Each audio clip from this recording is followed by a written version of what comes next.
Hello दोस्तों, स्वागत है आपका हमारे चैनल विकास का विज्ञान।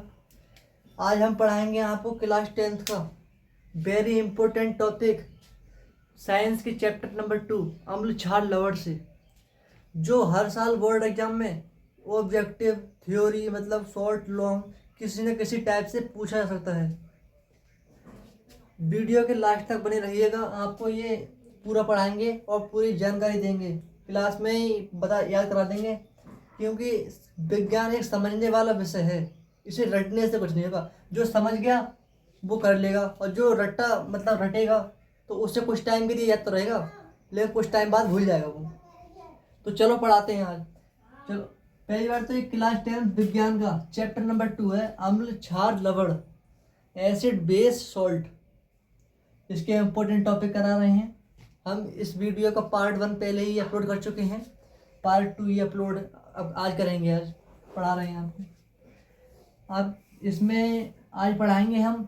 आपको कल बेसिक बता चुके हैं अम्ल और क्षार और लवण क्या होते हैं। अम्ल जो स्वाद में खट्टे होते हैं, क्षार जो स्वाद में कड़वे होते हैं, और लवण जो अम्ल और क्षार दोनों के मिक्स करने से बनते हैं, और इस सभी क्रिया को उदासीनीकरण कहते हैं। ये भी कल बता चुका हूँ।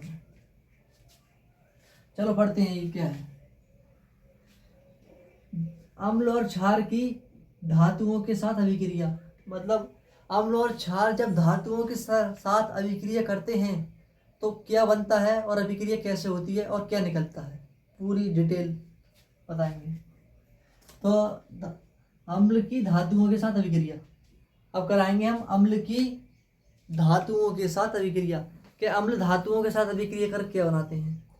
तो अम्ल धातुओं के साथ अभिक्रिया करके लवण बनाते हैं और हाइड्रोजन गैस मुक्त करते हैं, और सेम टू सेम यही उसके साथ करते हैं क्षारों के साथ। लेकिन सभी क्षारों के साथ अभिक्रिया करके ये लवण और हाइड्रोजन गैस नहीं बनाते, ये वो है, एक एक्सेप्शन है। और लेकिन सभी अम्लों के साथ अभिक्रिया करके ये लवण और हाइड्रोजन गैस मुक्त करते हैं। चलो पढ़ लेते हैं नोट्स। अम्ल के साथ धातुओं की अम्ल के साथ अभिक्रिया। अम्ल धातुओं के साथ अभिक्रिया करके लवण व हाइड्रोजन गैस बनाते हैं, पहले ही बता दिया मैंने। अम्ल जब धातुओं के साथ अभिक्रिया करेंगे तो ये बनाएंगे लवण और हाइड्रोजन गैस। इतने इजी लैंग्वेज में बता रहा हूँ आपको। तो हमने अम्ल ले लिया हाइड्रोक्लोरिक अम्ल, और धातु ले ली जिंक, दोनों ही अभिक्रिया कराई तो बन गया जिंक क्लोराइड। ये कैसे कहते हैं, zinc chloride, zinc chloride. Board पे जगह कम है इसलिए ये आपको साफ नहीं दिखेगा। कोई ना, आपको नोट्स प्रोवाइड करा देंगे आपको ये, और ना तो आप हमारी क्लास के साथ नोट्स बनाने चले, जो बोल रहा हूँ मैं उससे सुने, और जो मतलब नहीं दिख रहा है वो मेरी आवाज़ से बोल कर ले लें।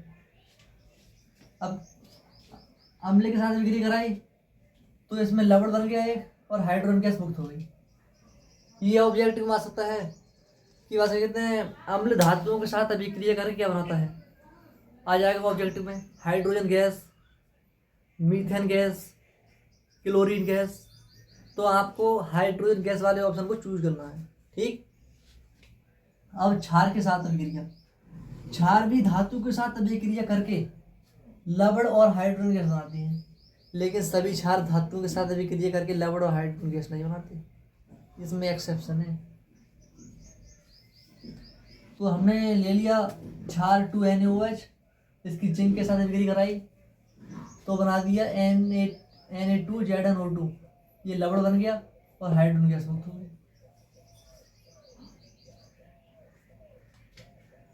अब इसके आगे अब कराएंगे हम अम्ल और क्षार की धातु कार्बोनेट, धातु बाइकार्बोनेट के साथ अभिक्रिया।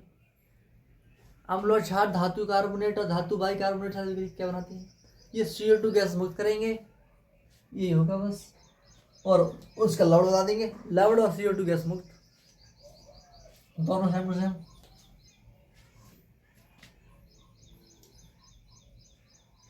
अम्ल, अम्ल की धातु कार्बोनेट या धातु बाइकार्बोनेट साथ अभिक्रिया। अम्ल के साथ अभिक्रिया करके लवण और CO2 गैस मुक्त होती है। धातु कार्बोनेट, धातु बाइकार्बोनेट अम्ल के साथ अभिक्रिया करके लवण और कार्बन डाइऑक्साइड गैस मुक्त करते हैं। कितनी इजी लैंग्वेज। जब अम्ल की हम धातु बाइकार्बोनेट के साथ अभिक्रिया कराएंगे तो उसमें उत्पाद के रूप में लवण बनेगा और कार्बन डाइऑक्साइड गैस निकलेगी। Same to same as it is वही होगा बाइकार्बोनेट के साथ अभिक्रिया। बाइकार्बोनेट में सेम टू सेम यही होगा। ये कार्बोनेट की अभिक्रिया है Na2CO3, इसकी अम्ल के साथ अभिक्रिया कराई तो यहाँ लवण बन गया NaCl, सोडियम क्लोराइड, और जल बना और कार्बन डाइऑक्साइड गैस निकल गई। अब हम कराएंगे सोडियम बाइकार्बोनेट की अभिक्रिया। हमने अम्ल के साथ अभिक्रिया कराई, सोडियम क्लोराइड बन गया और जल बन गया और कार्बन डाइऑक्साइड गैस निकल गई। सेम टू सेम वही प्रोसेस है। कार्बोनेट और बाइकार्बोनेट की अभिक्रिया बिल्कुल सेम है। अब क्षार के साथ अभिक्रिया। क्षार धातु कार्बोनेट और धातु बाइकार्बोनेट के साथ अभिक्रिया करके सेम टू सेम ये लवण बनाता है। और ना ये मिस्टेक गलती हो गई, सॉरी माफ करना। क्षार धातु कार्बोनेट और बाइकार्बोनेट के साथ अभिक्रिया नहीं करता, ये मुझसे गलती हो गई, सॉरी बोलने में गलती हो गई मैं। लेकिन ये क्षार धातु कार्बोनेट और धातु बाइकार्बोनेट के साथ अभिक्रिया नहीं करता है। कोई भी क्षार धातु कार्बोनेट से साथ मिलेगा तो ये उसके साथ कोई भी रिएक्शन नहीं करेगा, कुछ भी चेंज नहीं होंगे इसमें, नो रिएक्शन होगी इसमें। अब एक टॉपिक है, ये भी नोट के पॉइंट में इसे लिख लेना। CO2 परीक्षण। उत्पादित CO2 गैस को जब चूने के पानी में प्रवाहित करते हैं तो चूने का कलर दूधिया या मिल्की हो जाता है, इसे CO2 परीक्षण कहते हैं। CO2 गैस बनी, आपने उसे चूने के पानी में प्रवाहित कर दिया। चूने का पानी मतलब चूना है, उसमें पानी मिला दिया और उसमें CO2 गैस डाल दी तो चूने का पानी मिल्की हो जाएगा, मतलब दूधिया कलर का। इसे CO2 परीक्षण कहते हैं। जैसे हमने कराया कैल्शियम हाइड्रोक्साइड, चूने का पानी और कार्बन डाइऑक्साइड गैस प्रवाहित करी तो इसमें बनेगा कैल्शियम कार्बोनेट, वो नीचे बन जाएगा तले पर मतलब पृष्ठ में, और H2, इसका कलर हो जाएगा मिल्की या दूधिया। ये लिखा पड़ा है। क्षार वो तो पहले बता दिया मैंने। CO2 परीक्षण। उत्पादित CO2 गैस को चूने के पानी में प्रवाहित करने पर चूने का पानी दूधिया हो जाता है। ये रिएक्शन है इसकी। कैल्शियम हाइड्रोक्साइड और CO2 गैस दोनों की प्रवाहित किया इसमें CO2 गैस को, और कैल्शियम कार्बोनेट बना तले में और H2, इसे CO2 परीक्षण कहते हैं। आप इसे नोट कर लीजिए और उसके बाद आपको पढ़ाऊंगा इसकी सेकंड रिएक्शन। या नोट करना नोट कर लो, या स्क्रीनशॉट लेना है तो स्क्रीनशॉट ले लो।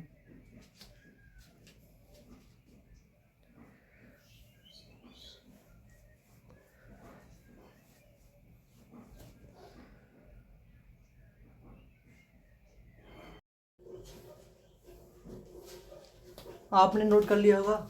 जब तक इससे मैं साफ कर देता हूँ,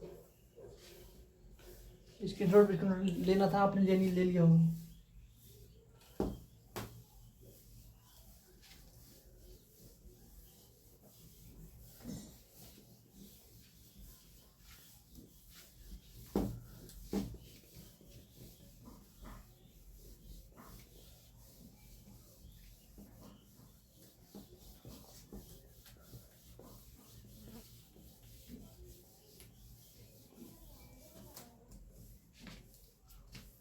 अब सेकंड रिएक्शन है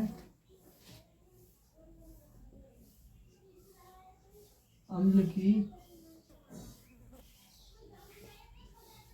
धातु ऑक्साइडों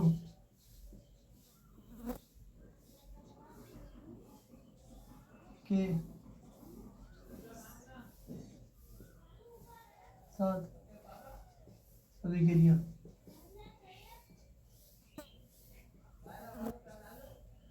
अम्ल की धातु ऑक्साइडों के साथ अभिक्रिया। तो अम्ल धातु ऑक्साइड CuO प्लस HCl धातु ऑक्साइडों के साथ अभिक्रिया करके लवण और जल बनाते हैं। लवण और जल, तो ये CuCl2 बनेगा यहाँ और जल बनेगा। अब इस अभिक्रिया को हम संतुलित कर लेंगे। अभी संतुलित नहीं है, और अभिक्रिया संतुलित करना मैं आपको अध्याय 1 के लेक्चर नंबर 1 में बता चुका हूँ, और यहाँ और बता रहा हूँ, सीख लीजिए। दोनों तरफ के अभिकारक की तरफ, उत्पाद की तरफ के, दोनों तरफ के अणु बराबर करने हैं बस। यहाँ 1 Cu, यहाँ 1 Cu बराबर है, यहाँ 1 H, यहाँ 2 H, मतलब यहाँ 2 जगह होगी। अब यहाँ 2 H, यहाँ 2 H, ठीक। यहाँ 2 Cl, यहाँ 2 Cl बराबर है, होगी अभिक्रिया संतुलित, होगी ना। तो अब इसमें आपको चलो थ्योरी लिख लो ना, वैसे तो समझने वाली बात है, समझ जाओगे तो खुद ही लिख दोगे। अम्ल धातु ऑक्साइड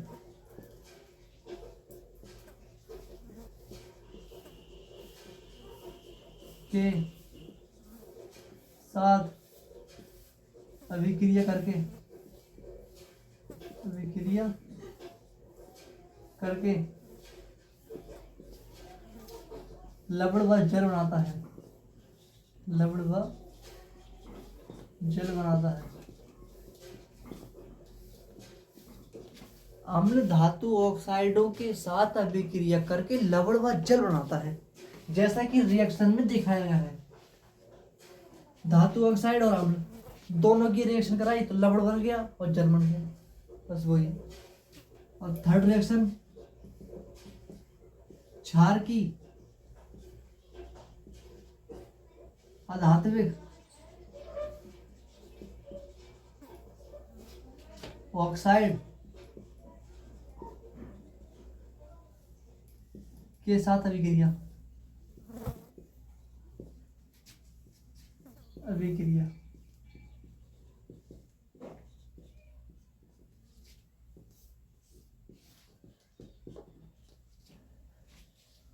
चूंकि आपको पहले ही पता है क्षार तो क्षार होता है, लेकिन जो अधात्विक ऑक्साइड होते हैं ना, ये अम्लीय प्रकृति के होते हैं। तो मैं आपको लेक्चर पढ़ने में बता चुका हूँ उदासीनीकरण अभिक्रिया क्या होती है। उदासीनीकरण वह अभिक्रिया होती है जिसमें अम्ल और क्षार अभिक्रिया करके लवण और जल बनाते हैं। तो सेम टू सेम वही रिएक्शन यहाँ पे होगी। यहाँ क्षार और ये अम्लीय प्रकृति का अम्ल हो गया, ये दोनों अभिक्रिया करेंगे तो यहाँ पे बनेगा लवण या सॉल्ट और जल बनेगा। सेम टू सेम वही रिएक्शन है ये।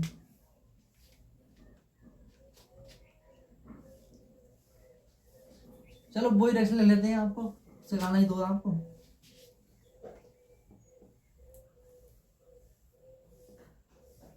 क्षार NaOH ले लो प्लस HCl लवण, अम्ल अम्ल दोनों की अभिक्रिया हुई तो NaCl लवण बन गया और H2O जल बन गया। सेम टू सेम ये रहता है। तो अब लिख सकते हैं इसकी नोट्स। क्षार अधात्विक ऑक्साइडों के साथ अभिक्रिया करके ऑक्साइडों के साथ अभिक्रिया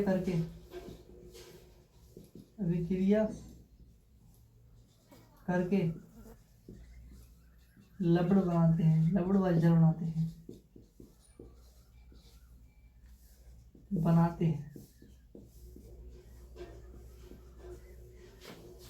अगर आपको इसका नाम पूछना तो सोडियम हाइड्रोक्साइड, इसका नाम है हाइड्रोक्लोरिक अम्ल, इसका नाम है सोडियम क्लोराइड या नमक, इसका नाम जल, इसका नाम है कॉपर ऑक्साइड, इसका नाम है हाइड्रोक्लोरिक एसिड, इसका नाम है कॉपर क्लोराइड, इसका नाम है जल। नाम याद करने के लिए आपको पीरियोडिक टेबल के हर एक एलिमेंट का नाम याद होना चाहिए और उसकी ऑक्सीडेशन नंबर याद होना चाहिए, बस इतना ही काफ़ी है। यहाँ कॉपर है क्लोराइड, क्लोरीन तो कॉपर क्लोराइड, ऑक्सीडेशन संख्या 2 है कॉपर की, यहाँ क्लोरीन की है। तो आपको बता चुका हूँ क्षार धात्विक ऑक्साइडों के साथ अभिक्रिया करते हैं तो ये एक प्रकार की उदासीनीकरण अभिक्रिया होती है। यहाँ लिख दो, ये एक प्रकार की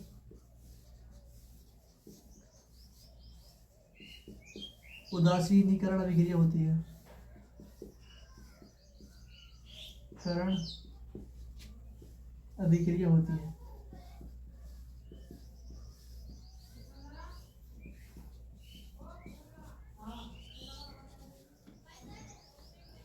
आपको इसके नोट बनाने हैं तो नोट बना लो क्लास के साथ, वरना स्क्रीनशॉट लेना है तो स्क्रीनशॉट ले लो।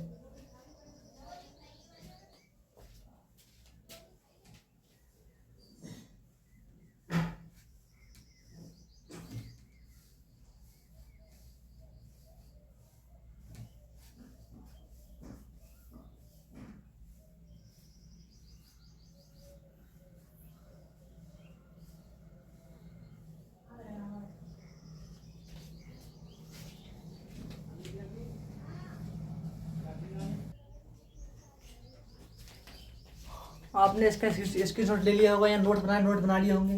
तो आज की वीडियो यहीं तक रखते हैं। अगर आपको हमारी वीडियो सही लगे तो हमारी वीडियो को लाइक करें, और हमारे चैनल का नाम है विकास का विज्ञान, हमारे चैनल को सब्सक्राइब करें। अगर हमारे चैनल को सपोर्ट करो ज़्यादा से ज़्यादा, क्योंकि हमारा चैनल अभी तो न्यू स्टार्ट किया है, ऐसे सब्सक्राइबर और लाइक कम आएंगे तो बच्चे देख के आते नहीं हैं। पहले हमारा कंटेंट देखें, उसके बाद हमारे चैनल को उसी प्रकार से रेट करें। थैंक यू, धन्यवाद।